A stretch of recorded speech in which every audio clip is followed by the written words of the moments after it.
Channel में आप सबका स्वागत करता हूँ और 9 वर्ष के स्वागत के साथ ही प्रारंभ करता हूँ। जानदार जानदार शानदार कौन बनेगा शहनाई। आज के हमारे इस कार्यक्रम में जैसा कि आप सबको पता है, आज हम लोग एक गेस्ट एपिसोड प्रारंभ किया है। इसके अंतर्गत आज हमारे पहले गेस्ट जो कि हमारे ही जो है बीच से ही हैं, शिक्षक हैं, लेकिन ये बहुत ही जाने माने एक लीडर भी हैं। आपको बता दें, ये जो है श्री जुग्गीलाल वर्मा जी हैं, जो श्री मोतीलाल इंटर कॉलेज सैया आगरा में एक शिक्षक हैं और इसके अलावा जिला संयोजक अटेवा आगरा से पेंशन बचाओ आंदोलन के तहत भी बहुत बढ़ चढ़ करके कार्य कर रहे हैं। तो इसलिए आप लोग इनका तालियों के साथ स्वागत करें। हमारा मुख्य कार्य जो है बच्चों को एक मतलब ज्ञापन के बैनर तले हमारा एक कार्यक्रम है ज्ञापन। तो उस ज्ञापन के माध्यम से छुट्टी के बाद बच्चों को हम एजुकेट करते हैं, खास करके सरकारी सेवाओं में जाने के लिए उनको गाइड भी करते हैं और लगभग सारे सब्जेक्ट पढ़ाते हैं। तो इसलिए जो है हमने फिर बीच में ये आया हमारे दिमाग में कि क्यों ना बच्चों को जो हम पढ़ाते हैं तो उनमें से फिर एक खेल के माध्यम से और एजुकेट करें। तो ये हमारा एक इनोवेशन है। तो इस इनोवेशन के माध्यम से बच्चों को और जो है जागरूक कर रहे हैं, क्षेत्र के बच्चों को, और जो है इस तरीके से काफी रिस्पांस भी आ रहा है प्रदेश से और राज्य देश, मतलब हमारे पूरे देश से भी, बिहार से और मध्य प्रदेश से भी बच्चे काफी जो है इसमें इन्वॉल्व हो रहे हैं। पहले तो मैं आपको बहुत बहुत धन्यवाद करता हूं कि आपने मुझे बतौर अतिथि के रूप में आप आमंत्रित किए हैं। इसके लिए आपको बहुत बहुत धन्यवाद। और आपके ये जो पुनीत कार्य चल रहा है बहुत अच्छा लगा। मैं बहुत दिनों से आपको जानता हूं, आपने जो ये अच्छे कार्य कर रहे हैं बच्चों को शिक्षा देने का, बहुत अच्छी बात है। और ग्रामीण क्षेत्र के जो बच्चे बहुत प्रतिभावान बच्चे हैं, बस इनको संसाधनों का अभाव है, थोड़ी सी जागरूकता की कमी है।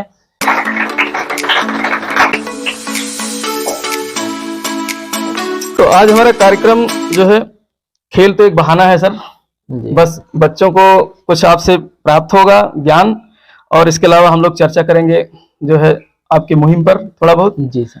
और हाँ, और इसके अलावा हम हर महीने टेस्ट लेते हैं। तो पिछली बार हुए टेस्ट में जो बच्चे फर्स्ट सेकंड थर्ड आए थे, तो आप ही के मार्गदर्शन में बच्चों का जो है पुरस्कार वितरण करके सम्मान किया जाएगा। तो खेल को प्रारंभ करें सर। बिल्कुल सर, तो किया जाए। राष्ट्रीय नेता की आवाज पहचाने।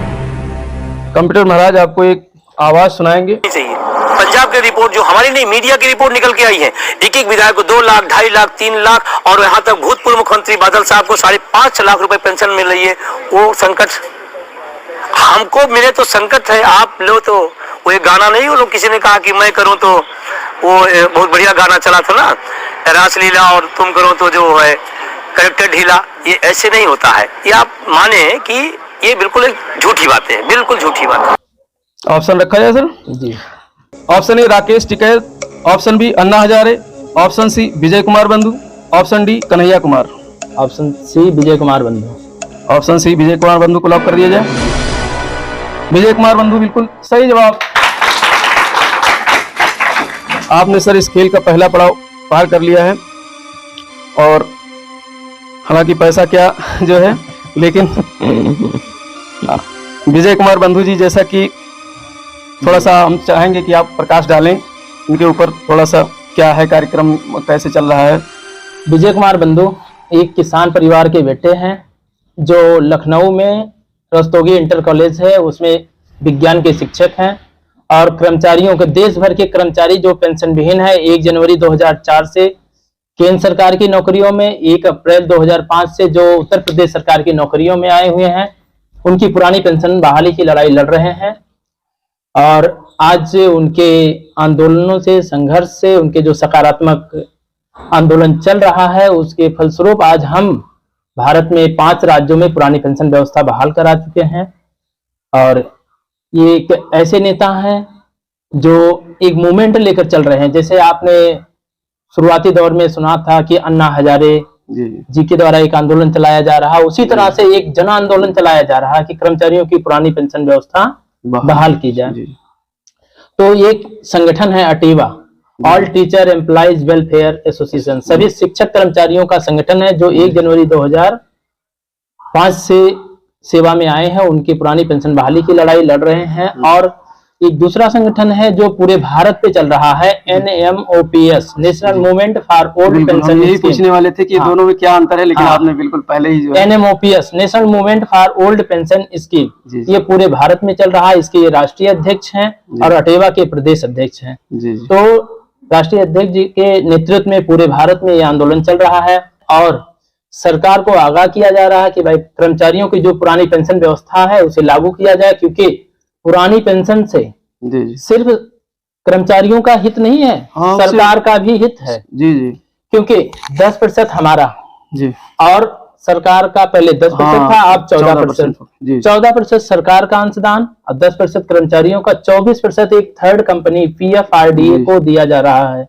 जी और जो शेयर बाजार पे आधारित व्यवस्था में लगाया जाता है उसकी कोई गारंटी नहीं होती है। हाँ, उसमें हम तो पैसा हाँ हाँ, अभी कुछ ऐसे उदाहरण भी आए हैं जो रिटायर हुए हैं और उनको पेंशन के नाम पे बिल्कुल मतलब सर। 70,000 सैलरी थी, 700 रुपए पेंशन मिल रही है। बिल्कुल सर, मैं आपको बताऊंगा।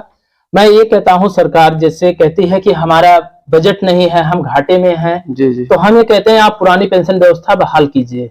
जी 10% कर्मचारियों का अंशदान आपके पास रहेगा, 14% अंशदान आपके आप ही के पास रहेगा, और GPF में हम 10% एक्स्ट्रा कटौती करवाने के लिए तैयार हैं। जी। तो कर्मचारियों का 20%, आपका 14%, 34% अंशदान आपके पास रहेगा। पूरा बजट कभी घाटे में नहीं हो सकता, सरकार माला माल रहेगी।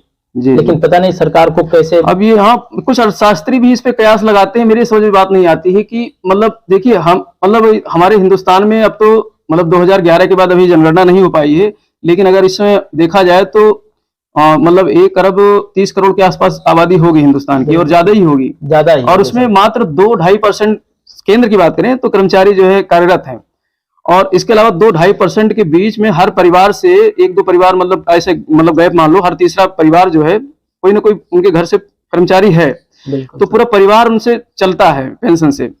तो अब ये पता नहीं कहाँ की सोच है। इसके पहले पेंशन चलती थी तब नहीं अर्थव्यवस्था धराशायी हुई थी, और 40 देशों में हमने कुछ अध्ययन किया था इसमें, तो 40 देशों ने जो मतलब NPS लाए थे वो बैक कर गए हैं, जी। फिर से OPS में आ गए हैं। कुछ ही देश ऐसे हैं जो चल रहे हैं NPS में, नहीं तो भी ये पता नहीं कौन सा ये प्रयोग करना चाहती है सरकार, मेरी समझ में नहीं आती है। कोई भी सरकार हो, चाहे जो वर्तमान कार्यरत सरकार हो या पहले की सरकारें थी जो भी, तो इसलिए ये गलत व्यवस्था है। जैसा कि अभी विजय कुमार बंधु जी की वीडियो में उन्होंने बताया कि पंजाब के जो है कई मान्यवर जो है मंत्री जो रह चुके हैं, उनकी अच्छी खासी पेंशन है, वो पेंशन नहीं बंद करा। हाँ, 5-5 लाख से अधिक पेंशन ले रहे हैं। तो फिर सरकारी कर्मचारी क्यों नहीं हकदार है पेंशन का? भाई अपना पेंशन क्यों नहीं बंद कर रहे हैं? बिल्कुल सर।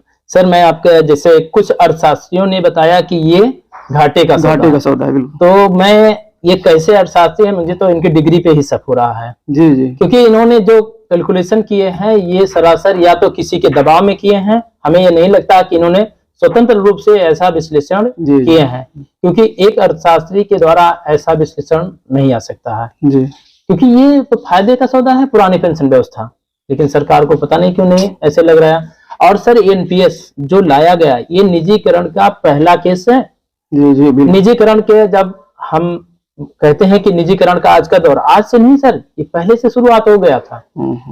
1991 से ही इसकी पृष्ठभूमि बनी। हाँ, जब और उदारीकरण की नीतियों से ही निजीकरण का दौर शुरू हुआ। और NPS पहला केस रहा है कि जो निजीकरण का है, OPS को समाप्त करके NPS लागू किया गया। और NPS एक ऐसी व्यवस्था है जो अभी तक पूर्णतया लागू ही नहीं हुई है। कर्मचारी 2005 से सेवा में आए हुए हैं और आने के बाद उनका NPS का कटौती अभी तक नहीं हो रही है। पूरे भारत में 80 लाख कर्मचारी, उत्तर प्रदेश में लगभग 14 लाख कर्मचारी हैं जो NPS से आच्छादित हैं। बहुत बहुत धन्यवाद आपका। अहम मुद्दा है और ज्वलंत मुद्दा है, क्योंकि देखिए हमारे संविधान में ही उल्लेख है, नीति निर्देशक तत्व में ही लिखा गया है कि सरकार का अल्टीमेट गोल क्या है, राज्य की जनता का कल्याण करना।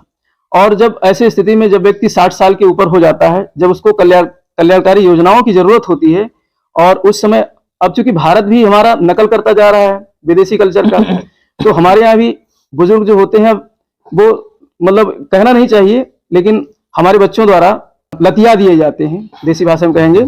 तो बेचारे कहाँ जाएंगे? अगर उनको सरकार पेंशन नहीं देगी तो कहाँ जाएंगे? फिर उनको कैसे मतलब गुजारा होगा?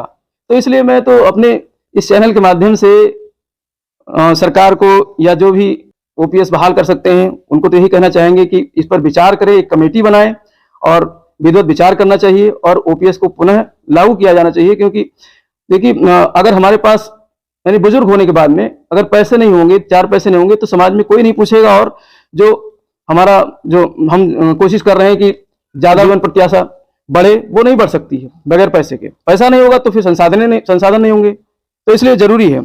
सर जैसे अभी आपने बताया, तो मैं ये कहता हूँ पेंशन जो है ये बुढ़ापे के लाठी की तरह बिल्कुल, है, बिल्कुल। एक दूसरे बच्चे की तरह है। बिल्कुल।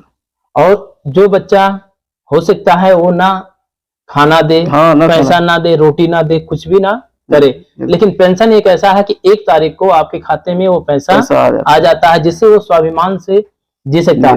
जब हम कर्मचारी अपना पूरा जवानी देश सेवा के लिए न्यौछावर करते हैं, तो बुढ़ापे में हम किसके सहारे रहेंगे? बिल्कुल। तो हम ये चाहते हैं कि पुरानी पेंशन व्यवस्था बहाल की जाए। Thank you sir. इस पड़ाव के लिए आपको चेक मिलता है। फर्स्ट बच्ची हमारी चंचल जो फर्स्ट आई थी, चंचल आकर के अपना पुरस्कार ग्रहण करें।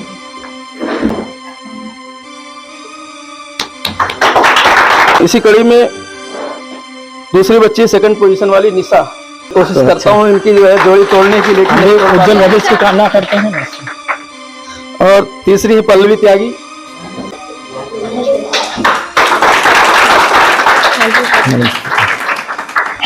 तो सर ज्ञापन की सहायता से जो है बच्चों को सिर्फ शिक्षा ही नहीं दिया जाता है, बल्कि टेस्ट के माध्यम से बच्चों को हर महीने परखा भी जाता है, बच्चों का सर्वांगीण विकास करने का प्रयास किया जा रहा है। बिल्कुल। क्योंकि अभी हम जो है ये बहुविकल्पीय प्रश्न होते हैं जिसको OMR शीट में भरा जाता है, तो हम बिल्कुल पूरी व्यवस्था करते हैं परीक्षा हाल की जो तरीके से पूरा माहौल देने की। OMR शीट उपलब्ध कराते हैं, सब कुछ अभी हमारी पैसे से चल रहा है। हमने सोच रखा है कि बच्चों के लिए अगर थोड़ा बहुत धन भी खर्च करना पड़े तो क्या जाता है, बिल्कुल ईश्वर दे रहा है। और मैं ये मानता हूँ कि ब्रह्मांडीय शक्ति ऐसी शक्ति होती है कि हम जो बोएंगे वही काटेंगे। तो जो हम यहाँ बो रहे हैं आपके लिए, वो सूद सहित भगवान देगा हमको, हमें पता है। तो और जो भी जुड़ना चाहता है वॉलंटियर, अगर बच्चों को पढ़ाना चाहता है, तो हम चाहेंगे कि वो पढ़ा सकते हैं हमारे कार्यक्रम से जुड़ करके। तो छुट्टी के बाद चूंकि पूरा मतलब कॉलेज से फ्री होकर के ही पूरा कार्य हो। हाँ, कॉलेज से फ्री, कॉलेज पे कोई भी किसी प्रकार से व्यवधान नहीं आता है हमारे इस कार्य से। 10 प्रश्न खेल लिए हैं, 11वां प्रश्न हमारे इस खेल का जैकपॉट प्रश्न रहता है, थोड़ा सा कठिन होता है। 11वां प्रश्न जैकपॉट प्रश्न आपके स्क्रीन पे ये रहा। निर्माणाधीन किस मंदिर को किस मंदिर शैली में बनाया जा रहा है? कंप्यूटर महाराज अभी आपको एक मंदिर दिखाएंगे, तो उस मंदिर को पहचान करके आपको शैली बतानी है। ऑप्शन ए द्रविड़ शैली में, ऑप्शन बी बेसर शैली में, ऑप्शन सी नागर शैली में, ऑप्शन डी पहाड़ी शैली में। तो नागर शैली को लॉक किया जाए। नागर शैली को लॉक कर दें? जी सर। फाइनल लॉक कर दें? लॉक कर दिया जाए। कंप्यूटर महाराज ऑप्शन सी नागर शैली को लॉक किया जाए। अगर आप ये द्रविड़ शैली कहते तो आज यहां से हार कर जाते।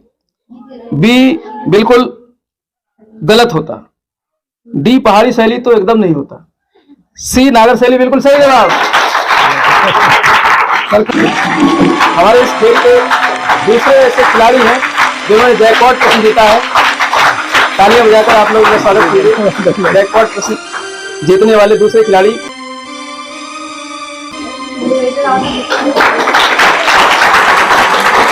यही कहना चाहता हूं कि ये बनने का उम्र है। इस समय जितना आप शरीर को तपा लेंगे, मेहनत कर लेंगे, वो आपके जीवन भर आनंद देगा।